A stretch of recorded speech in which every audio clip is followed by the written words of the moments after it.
Hello বন্ধুরা, শুভ সকাল। আশা করি তোমরা সবাই ভালো আছো আর আমরাও কিন্তু বেশ ভালো আছি। তো বন্ধুরা, চারিপাশে কিন্তু খুব কুয়াশা আর আমি প্রতিদিন সকালে ছাদে আসি একটু ঘোরাঘুরি করার জন্য। আর এখন বাজে সকাল 5:30। তো বন্ধুরা, দিনটা হচ্ছে আজকে বুধবার আর এখন বাজে 5:30। খুব ভোরে আমি ঘুম থেকে উঠে যাই প্রতিদিন, কারণ মোবাইলে যদি অ্যালার্মটা বাজিয়ে রাখি তাহলে কিন্তু আমি প্রতিদিন সকাল সকাল ঘুম থেকে উঠতে পারি। আর অ্যালার্মটা যদি বাজানো না থাকে তাহলে আমি আর উঠতে পারি না। তো অ্যালার্মটা বাজানো ছিল জন্যই আমি উঠতে পেরেছি। তো উঠে আমি ছাদে গেছিলাম, ছাদে একটু ঘোরাঘুরি করছি, সেই সঙ্গে একটু ভিডিও করে নিয়েছি। তো দেখলাম চারিপাশে ভীষণই কুয়াশা পড়েছে আর সূর্য মামার এখনও দেখা নেই, যেহেতু 5:30, তাই অত সকালে সূর্য মামা ওঠেনি। আর সকালটা বেশ একটু ঠান্ডা ঠান্ডা ছিল, কিন্তু শীতের পোশাক পরে কাজ করতে আমি পারি না, তাই একটা ওড়না পেঁচিয়ে নিয়ে আমি কাজগুলো করছিলাম। আর যদি ওড়নাটা না পেঁচিয়ে নিই তাহলে আমার ঠান্ডা লেগে যাবে, তাই জন্য এই কাজটা করছিলাম। তো বন্ধুরা, উপর থেকে ঘুরে এসে আমি নিচে এসে ঘরগুলো প্রথমে ঝাড় দিয়েছি, বাসি যে থালা বাসনগুলো বাইরে বের করে দিয়েছি। আর তারপরে এই যে ঘরটা পুরো ঝাড় দিয়ে আমি ঘরের সামনে আমাদের যে রাস্তাটা আছে সেখানেও আমি বেশ ভালো করে ঝাড় দিয়ে নিয়েছি। ব্যাস, আমার ঝাড় দেওয়ার কাজটা কমপ্লিট হয়ে গেছে। সকালবেলা যে ঝাড় দেওয়ার কাজটা হয়ে গেছে। তারপরে বন্ধুরা একটু ফ্রেশ হয়ে নিচ্ছি। আর সকালবেলাটা একটুখানি এখন যেহেতু শীতের সময়, হাতে পায়ে ক্রিম না লাগালে একদমই হয় না। তাই আমি সকালবেলা হালকা একটু মেকআপ মানে ক্রিম ট্রিম লাগাই, যেমন সফট, নিভিয়া সফট, এগুলো আমি মুখে লাগাই।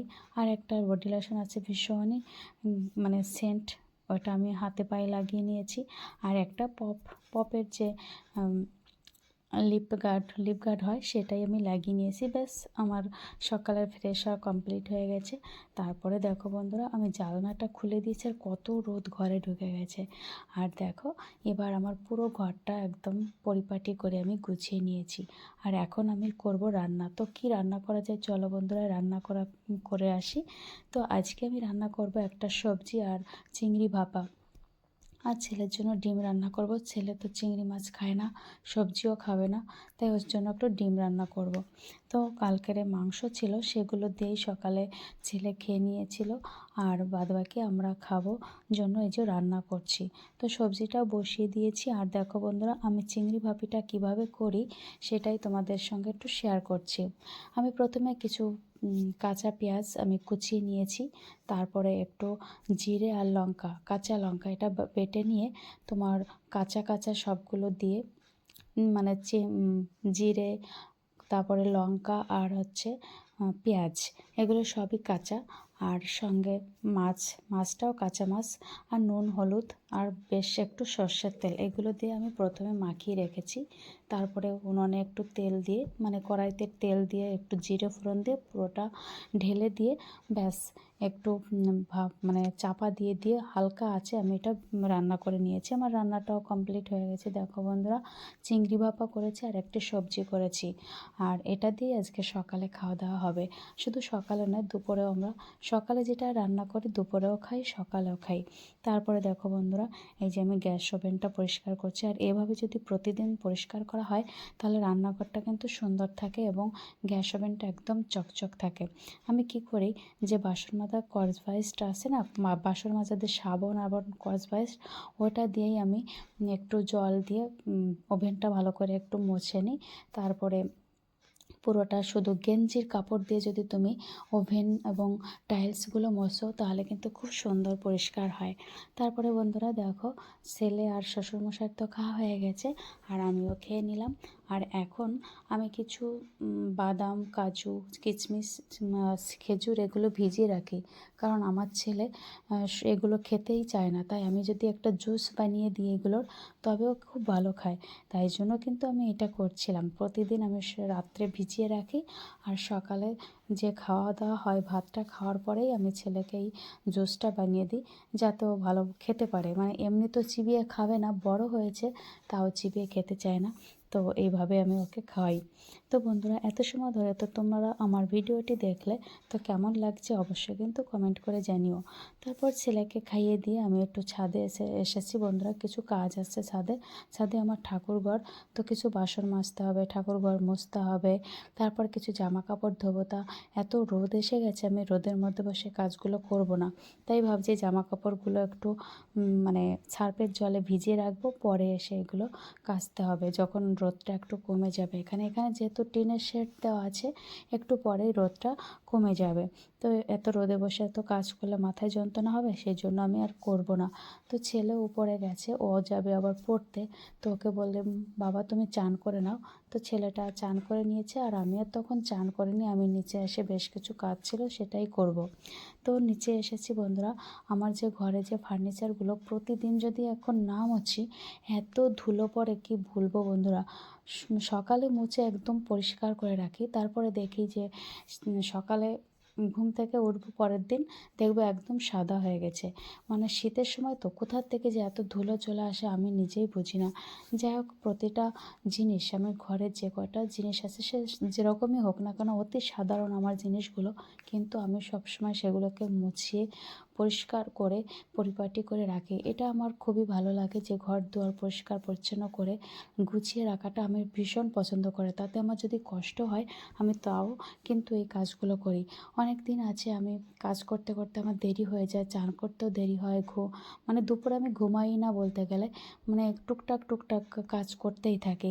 আমাদের বাড়িতে কিন্তু চাষ করার কোনো কাজই নেই, তারপরেও কিন্তু আমার দেরি হয়ে যায়, কারণ এই সব কাজগুলো একটু একটু করে করতে করতে আমি সব মানে গুছিয়ে করার জন্য কিন্তু এতটা দেরি হয়।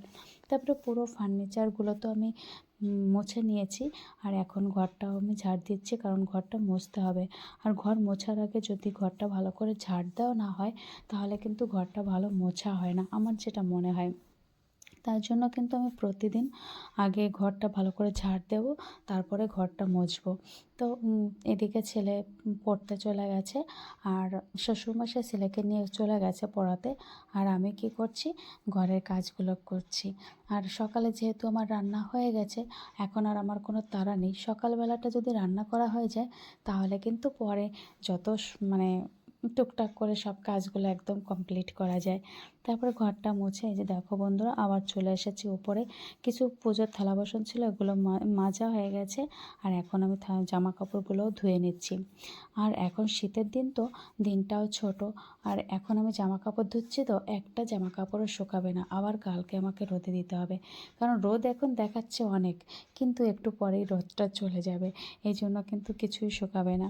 আর দেখো বন্ধুরা, আমাদের ছাদে কত পাতা, এটা হচ্ছে নারকোলের পাতা। আমাদের গাছের যে নারকোল গাছের ডগা, ওটা নিয়ে আসা হয়েছে মানে ঝাঁটার কাঠি বের করার জন্য, আর সেটাই করছি আমরা। ঝাঁটার কাঠিটা বের করে যে রোদে দেওয়া হয়েছে, আর পাতাগুলো রোদে দেওয়া হচ্ছে, কেননা ওটা দিয়ে আবার জ্বালানিও করা হবে। আমাদের একটা চুলা উনান আছে, সেখানে শীতের সময় মানে প্রতিদিনই গরম জল করা হয়, আমার শাশুড়ি মা করেন। তো এই পাতা সেটা কাজে লেগে যাবে। তারপর দেখো বন্ধুরা, আমি চান টান করে এসেছি, এসে যে আমি ঠাকুরের পূজাটাও দেওয়া হয়ে যাচ্ছে আমার। এই যে প্রতিদিনের যে রুটিনটা, একটার পর একটা কিন্তু কাজ এসে যায়। মানে আমি যে একটা কাজ করে একটু বসবো, সে টাইমটা আর হয় না, কারণ পরপর পরপর কাজ কেমন জানি আমার সব সেটিং করা থাকে যে একটার পর একটা একটার পর একটা করব। পুজো দিয়ে তারপরে বন্ধুরা খাওয়া দাওয়া সেরে নিলাম। তারপর বেশ কিছু সময় ছেলেকে নিয়ে একটু বসেছিলাম, কারণ ও পড়াশোনা করছিল, ওর পাশেই ছিলাম। তারপর সন্ধ্যা হয়ে গেছে, আর এই যে এখন বাজে 4:30, তো ছাদে চলে এসেছি আর জামা কাপড়গুলো তুলতে। চারিপাশে দেখো বন্ধুরা, কুয়াশা কুয়াশা পড়ে গেছে, আর সূর্য মামাও ডুবে গেছে। তো গাছগুলোকে প্রতিদিন জল দিতে হয় জানো তো বন্ধুরা। আর আমি কেন দিই বলো তো, আমার ভীষণই ভালো লাগে আমার এই গাছগুলোতে জল দিতে, এবং এর দেখাশোনা করতে তো আরও ভালো লাগে। তো এই নিচেরগুলোতে জল দিয়েছি, এখন আমি যাব উপরে। উপরে আমার একটা যে গাছগুলো আছে, সে গাছগুলো হচ্ছে বেগুন গাছ, লঙ্কা গাছ, তো সেগুলোতে তো জল দেওয়া হয়ে গেছে। আর দেখো বন্ধুরা, সন্ধ্যাও কিন্তু হয়ে গেছে, তো আমি একবারে সন্ধ্যাটা দিয়ে তবে আমি নিচে যাব। আর এদিকে আমার শ্বশুরমশাই আমাকে ডাকছিল একটু বিশেষ কাজে, তো আমি বলছি কি যে কাকু তুমি বসো, আমি আসছি। তারপরে সন্ধ্যাটা দিয়ে নিচে এসেছি, এসে ছেলে বাড়ি এসেছিলো, ওকে চাটা বানিয়ে দিয়েছি।